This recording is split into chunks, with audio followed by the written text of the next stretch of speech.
नमस्कार, मी त्र्यंबक कापडे आणि आपण पाहतात त्र्यंबक कापडे डिजिटल. महाराष्ट्राच्या राजकारणात सध्या एकच चर्चा सुरू आहे. शरद पवार नक्की काय करतायत? वय वर्ष 85 पेक्षा जास्त, पण पवारांचा राजकीय वेग तरुण नेत्यांनाही लाजवेल असा आहे. मात्र थांबायचं कुठं आणि वळायचं कुठं हे पवारांइतकं जगात कोणालाही माहीत नाही. गेल्या काही दिवसात दिल्लीत घडलेल्या घडामोडी बघा. आधी थेट पंतप्रधान नरेंद्र मोदींची बंद दाराआड भेट घेऊन चर्चा केली. त्यानंतर लगेच जंतर मंतरवर जाऊन आंदोलन करणाऱ्या युवा नेत्यांशी संवाद साधला. दुसरीकडे देवेंद्र फडणवीस इतर विरोधकांचे कपडे फाडतात. शरद पवारांबद्दल मात्र मवाळ आणि आदराची भाषा वापरतात. हे सगळं योगायोग नक्कीच नाही. राजकारणात योगायोगाला जागा नसते, तिथे फक्त प्लॅनिंग असतं. मग प्रश्न पडतो, पवारांची पावले आता छुपेपणाने एनडीएच्या वाटेनं तर चालली आहेत का? आणि या सगळ्या मागे आपली कन्या सुप्रिया सुळे यांचं राजकीय भविष्य सुरक्षित करण्याचा पवारांचा मास्टर स्ट्रोक आहे का? आजच्या व्हिडिओत आपण याच विषयावर बोलणार आहोत. हा व्हिडिओ तुम्ही शेवटपर्यंत पाहिला तर तुमच्याही लक्षात येईल पवारांची पुढची चाल काय असेल. त्यामुळे संपूर्ण व्हिडिओ आवडला तर लाईक आणि शेअर करा. चॅनलला अजूनही सबस्क्राईब केलं नसेल तर कृपया लगेच करून घ्या. सगळ्यात आधी बोलूया त्या दिल्लीतील भेटीबद्दल, ज्याची चर्चा आता देशभर सुरू आहे. शरद पवारांनी पंतप्रधान नरेंद्र मोदींची भेट घेतली आणि अधिकृतपणे सांगितलं गेलं की ही भेट महाराष्ट्रातील साखर कारखानदारी आणि शेतकऱ्यांच्या प्रश्नांवर होती.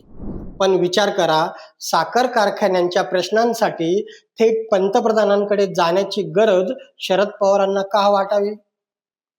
आणि अशा वेळी जेव्हा महाराष्ट्रात महाविकास आघाडी भाजप विरोधात दंड थोपटून उभी आहे, या भेटीचा खरा अर्थ आता आपण समजून घेऊया. जेव्हा जेव्हा शरद पवार साहेब संकटात असतात किंवा त्यांना मोठी राजकीय खेळी करायची असते, तेव्हा ते दिल्लीत थेट सर्वोच्च नेत्याशी संवाद साधतात. या भेटीत सुप्रिया सुळे यांच्या दिल्लीतील राजकारणावर आणि त्यांच्या सुरक्षिततेवर चर्चा झाल्याची शक्यता राजकीय वर्तुळात सुरू आहे. पवार हे जाणतात की जर दिल्लीत सत्ता टिकवायची असेल किंवा सुप्रिया सुळेंचे स्थान अबाधित ठेवायचं असेल तर मोदींशी थेट वैर घेऊन चालणार नाही. हा पवारांचा प्लॅन बी असावा, अशी ही चर्चा आता राजकीय वर्तुळात आहे. आता वळूया दुसऱ्या मोठ्या घटनेकडे.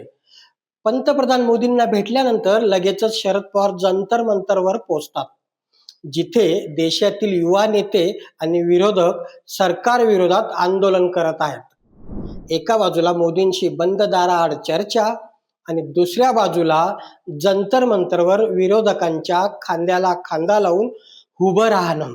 यालाच म्हणतात पवार पॅटर्न. पवार जंतर मंतरवर का गेले? कारण त्यांना हे दाखवून द्यायचं आहे की ते अजूनही विरोधी पक्षांचे भीष्म पितामह आहेत. पण यामागचा खरा डाव वेगळाच आहे.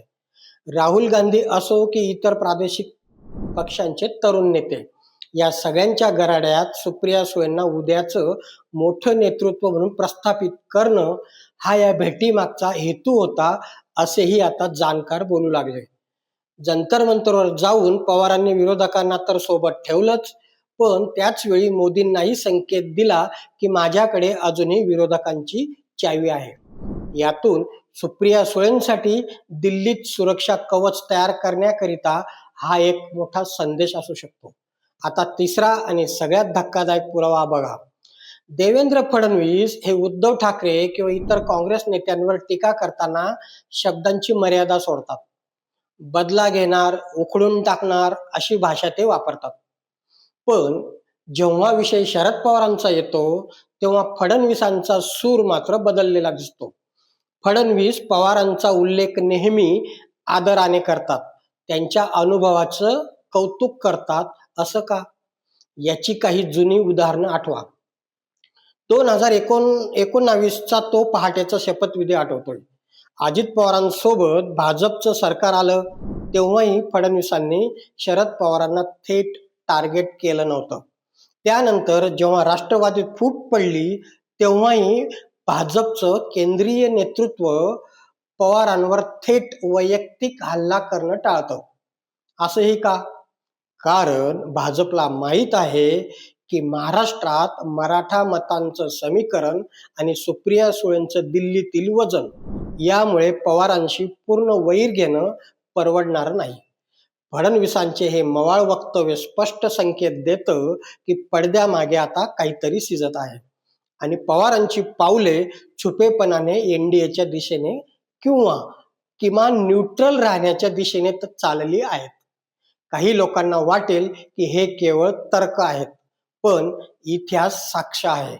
पवार साहेब कधीच एका रेषेत सरळ चालत नाहीत. 2014ची निवडणूक आठवा. महाराष्ट्रात कोणालाच बहुमत मिळालं नव्हतं. शिवसेनेने भाजपची साथ सोडली होती.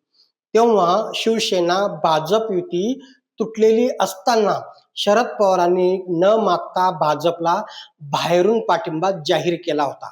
का? जेणेकरून महाराष्ट्रात स्थिर सरकार राहावं आणि पवारांचं महत्व अबाधित राहावं. दुसरं उदाहरण, खुद्द पंतप्रधान मोदींनी बारामतीत येऊन काय म्हटलं होतं?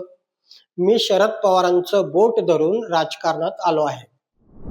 मोदींसारखा नेता जाहीरपणे पवारांबद्दल असं बोलतो, यातच सगळं काही आलं. पवार हे काँग्रेस सोबत राहूनही भाजपशी संबंध जपणारे नेते आहेत. आज अजित पवार गट एनडीए सोबत सत्तेत बसला आहे. शरद पवार बाहेरून विरोध करत असले तरी अजित पवारांच्या माध्यमातून त्यांचा एक पाय आधीच एनडीए मध्ये दाखल झाला आहे. आता मोदींची भेट घेऊन पवार दुसरा पायही तिकडे टाकण्याच्या तयारीत आहेत का? असा मोठा प्रश्न उपस्थित केला जात आहे. मित्रांनो, राजकारणात कोणीच कोणाचा कायमचा शत्रू नसतो आणि मित्रही नसतो, असं सोयीसाठी नेहमीच बोललं जातं. शरद पवारांचे आजचं संपूर्ण राजकारण हे सुप्रिया सुळे यांच्या भोवती फिरत आहे. अजित पवारांनी पक्षावर दावा ठोकल्यानंतर सुप्रिया सुळेंचं राजकारण सुरक्षित करणं हे एका 85 वर्षाच्या बापाचं एकमेव ध्येय आता उरलं आहे. त्यासाठी जर मोदींशी हातमिळवणी करावी लागली किंवा एनडीएच्या वाटेनं जावं लागलं तर पवार मागे पुढे पाहणार नाहीत. कारण पवारांच्या राजकारणाची पावलं नेहमी तिथेच पडतात जिथे सत्तेचा आणि सुरक्षेचा रस्ता असतो. तुम्हाला काय वाटतं? शरद पवार खरोखरच सुप्रिया सुळेंसाठी एनडीएच्या वाटेने चालले आहेत का? की हा विरोधकांना चक्रावून टाकणारी नेहमीची गुगली आहे? तुमच्या प्रतिक्रिया खाली कमेंट बॉक्समध्ये नक्की लिहा. व्हिडिओ आवडला असेल तर चॅनलला सबस्क्राईब करा आणि शेअर करायला विसरू नका. पुन्हा भेटूया पुढील व्हिडिओत. तोपर्यंत नमस्कार. जय हिंद, जय महाराष्ट्र.